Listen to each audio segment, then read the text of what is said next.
मोहब्बत की कोई हद कोई सरहद नहीं होती, हमारे दरमियां ये फासले कैसे निकल आए। खालिद मोइन का ये शेर एक ऐसा सवाल बन गया है जो इस वक्त अमेरिकी राष्ट्रपति डोनाल्ड ट्रंप से पूछा जा रहा है। अमेरिका की डोनाल्ड ट्रंप सरकार चाइना से इतना ज्यादा घबरा गई है कि अब वो अपने अधिकारियों के चीन के लोगों से प्यार करने पर पहरा लगा रही है। चीन से व्यापार तो बढ़े पर प्यार न बढ़े।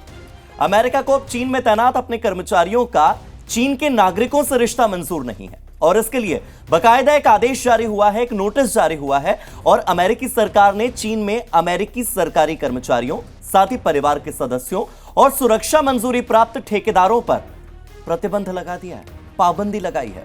आदेश यह है कि चीन के नागरिकों के साथ किसी भी प्रकार का कोई रोमांटिक रिलेशनशिप या यौन रिश्ता नहीं रखा जा सकता। एसोसिएटेड प्रेस एपी को इस बारे में जानकारी मिली, जिसके बाद यह खबर हर तरफ चर्चा में आ गई।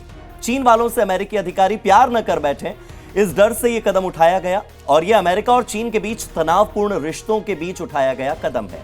इसे अमेरिकी सुरक्षा को ध्यान में रखते हुए एक महत्वपूर्ण फैसला माना जा रहा है। एक्सपर्ट्स ये कहते हैं कि चीन की सरकारी एजेंसियां अक्सर आम नागरिकों पर दबाव डालकर उनसे खुफिया जानकारी हासिल करने की कोशिश करती रहती है। चीन की खुफिया एजेंसी एमएसएस अमेरिकी राजनयिकों को फंसाने के लिए हनी ट्रैप का इस्तेमाल भी कर सकती है। अमेरिकी अधिकारियों को चीन में तैनाती से पहले ऐसे मामलों से सतर्क रहने के लिए ट्रेनिंग भी दी जाती है, बाकायदा हिदायत दी जाती है। ऐसे में यह विषय उनके विवेक का होता है कि वो इस हनी ट्रैप में फंसे या नहीं। मगर अमेरिकी सरकार ने अब यह कदम उठाकर उनके विवेक को तो समाप्त कर दिया है। उनके विवेक से अमेरिकी सरकार का विश्वास भी उठ चुका है। यह कदम उठाकर अपने अधिकारियों की सुरक्षा को अमेरिका ने प्राथमिकता दी है। सूत्रों से ऐसा पता लगा कि जनवरी में अमेरिकी राजदूत निकोलस बर्न्स ने चीन छोड़ने से कुछ समय पहले यह नियम लागू किया था। कुछ अमेरिकी एजेंसियों ने पहले से ही प्राइवेट रिश्तों को लेकर सख्त नियम लगा भी रखे हैं, लेकिन इस तरह की नॉन फ्रेटरनाइजेशन नीति को सार्वजनिक रूप से लागू करने का यह पहला ही मामला है। इससे पहले पिछले साल अमेरिकी दूतावास और 5 वाणिज्यिक दूतावासों में काम करने वाले चीन के जो गार्ड हैं या अन्य चीन का जो स्टाफ है, उनसे रोमांटिक रिलेशन या फिर सेक्सुअल रिलेशन बनाने पर रोक लगी थी। मगर अब इन नियमों में थोड़ी और सख्ती लाई गई और दूतावास के बाहर भी, यानी कि पूरे चीन देश में किसी भी चीन के नागरिक के साथ संबंध बनाने पर रोक लगा दी गई है। अगर कोई अमेरिकी अधिकारी किसी चीन के नागरिक के साथ रिश्ते में है तो उसे छूट के लिए बाकायदा आवेदन देना होगा। उसे अमेरिका को यह बताना होगा कि उसके प्राइवेट लाइफ में आखिर चल क्या क्या रहा है।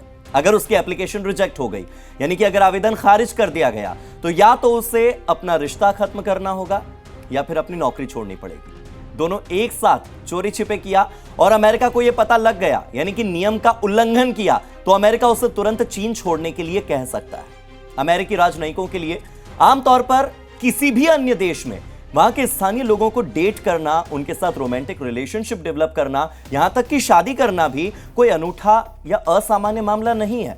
कर सकते हैं, लेकिन दुनिया भर की खुफिया एजेंसीज लंबे समय से संवेदनशील जानकारी हासिल करने के लिए आकर्षक पुरुषों, आकर्षक महिलाओं का इस्तेमाल करते रहे हैं और खास तौर पर इसमें चीन की एक्सपर्टीज है। वैसे अमेरिका ने यह नियम किसी भी दूसरे देश पर लागू नहीं किया है। इस नीति के दायरे में चीन में जितने भी अमेरिकी मिशन हैं, उन्हें शामिल किया गया है। पहला तो बीजिंग में अमेरिका का दूतावास है, फिर ग्वांगझोउ, शंघाई, शेनयांग और वुहान, यहां पर जो यूएस कॉन्सुलेट है, यानी कि जो अमेरिकी वाणिज्य दूतावास है, वो शामिल है।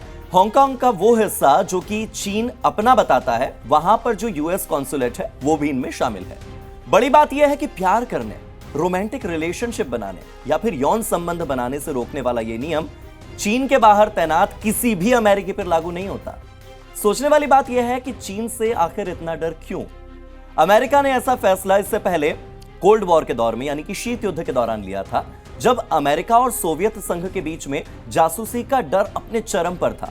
1987 में एक अमेरिकी मरीन के सोवियत जासूस के जाल में फंसने के बाद अमेरिका ने अपने कर्मचारियों को सोवियत ब्लॉक में स्थानीय नागरिकों से दोस्ती करने या उनसे संबंध बनाने पर रोक लगा दी थी।